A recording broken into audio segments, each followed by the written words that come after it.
This is not ordinary language. It represents the experience, sacrifice, and wisdom of centuries. It is the epitome of our American faith, the grand design for our national progress, past and future. I would have the Republican Party, my party, write its program not only in simple language, but in the spirit of that preamble. I would start by saying that we shall have one law for all men, a law under which everyone may enjoy the full exercise of all rights of American citizenship. I would emphasize the place of the family in American life. I would provide the opportunity for every family to live in a neighborhood of decent homes, with adequate protection to the breadwinner against involuntary unemployment caused by illness or economic reasons.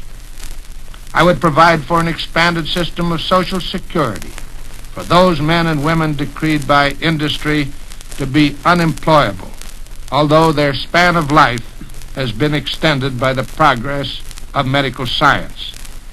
I would keep the rules of conduct for employer and employee fair, recognizing the obligations of both to the general public. I would provide a system within the means of each family under which it could preserve its health and ensure its wealth-producing capacity. I would insist that every American child, regardless of creed, race, or residence, be given the basic education which will enable him to make a living in the field of his choice, to appreciate the rights of others, and to understand his own rights in the life of our nation. Such a program should also call for an inventory of our natural resources and pledge their conservation for the use and benefit of our children as well as ourselves.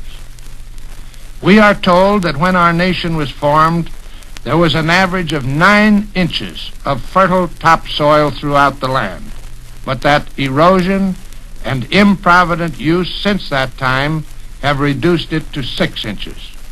We are further told that 500,000 acres of fertile topsoil flow into the ocean unnecessarily each year, and it has been stated that the equivalent of a $10,000 farm flows out of the Mississippi Basin into the Gulf of Mexico every 30 minutes. In some parts of our country, our forests have been denuded by ruthless cutting practices, although we know that forests can be harvested and preserved in the same manner that orchards are harvested and preserved. In my own state, through improvident use, fire, and insect infestation, our stand of merchantable timber has been reduced by half in the past 100 years. The story of my state is the story of the others. Much of our wildlife is becoming extinct.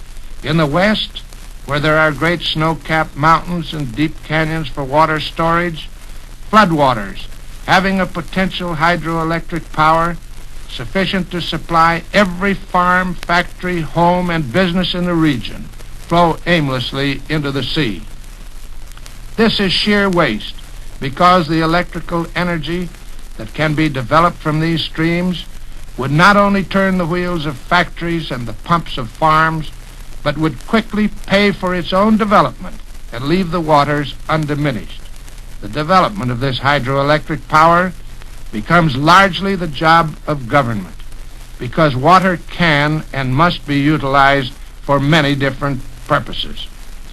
The conservation of all these human and natural resources need not be done entirely by the federal government, necessitating as it would centralization of administration in Washington, but the federal government should help the states fulfill the basic needs of conservation of our country. In this way, our nation, with its resources strengthened, could produce not only the essentials for our people, but much that is needed in other parts of the world. I believe we should write plainly and simply that the Republican Party believes in world cooperation, that it acknowledges the responsibilities incident to the leadership which our country assumed during and since World War II, that it guarantees our nation will keep these commitments, and that we will keep ourselves militarily and economically strong in order to fulfill these obligations in all parts of the world. We should pledge ourselves to the success of the United Nations or to its successor if, unfortunately, the future should decree that we must have two worlds instead of one world.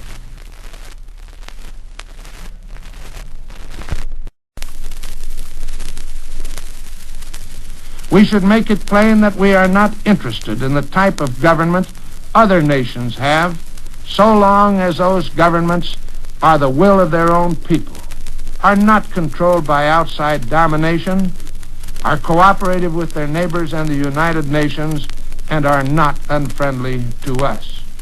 We should say frankly that we do not intend to impose American institutions, either political or economic, upon other countries, any more than we will acquiesce in the imposition of Soviet totalitarianism or communism upon such countries. Our concern must be with aggression, to prevent which we fought 2 world wars. We must oppose it wherever it occurs in this world, to the extent of our ability and in accordance with the realities of the situation. It is upon this issue of aggression that we in the United States must take our stand. It is the one urgent issue that must be met now and settled. If it is, all other points of disagreement between nations, political or economic, can be resolved in peace. If it is not, there can be no freedom from fear, even for the strongest, and the clouds of war will always be hovering over the nation and over the horizon. We must not permit the fear of communism, however, to dominate our lives, despise it as we may. Our people are not communists, and never will be so long as we continue to advance human welfare under our system. Communists can bray at our system, but every American knows that this country of ours has come a long way in the past few generations, farther than the rest of the world has come in many centuries. We can go still further in our own time, and if we just keep on going, there will be no place for communism in America. Fellow Americans, our vision of the future must be based upon faith in our institutions, not fear of others. We must live by principles of enlightenment, not by expediency. In assuming national leadership, the Republican Party must stand first of all for public integrity. It must make frankness its mode of dealing with the people. It must make efficiency its method for conducting the affairs of government. And finally, it must make human helpfulness its great and guiding ideal. Upon these principles, the Republican Party must organize and stand. Integrity, frankness, efficiency, and helpfulness. They constitute the very foundation for a better nation and a better world. Thank you, Governor Warren. We return you now to New York.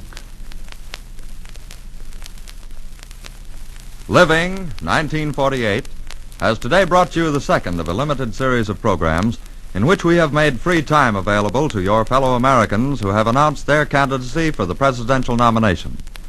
Your speaker today was Governor Earl Warren of California. On May 23rd, you will hear Norman Thomas, presidential candidate of the Socialist Party. On May 30th, Memorial Day, Living 1948 plans to bring you a special drama document entitled Freedom is a Homemade Thing. Living 1948 is prepared and presented for the University of the Air.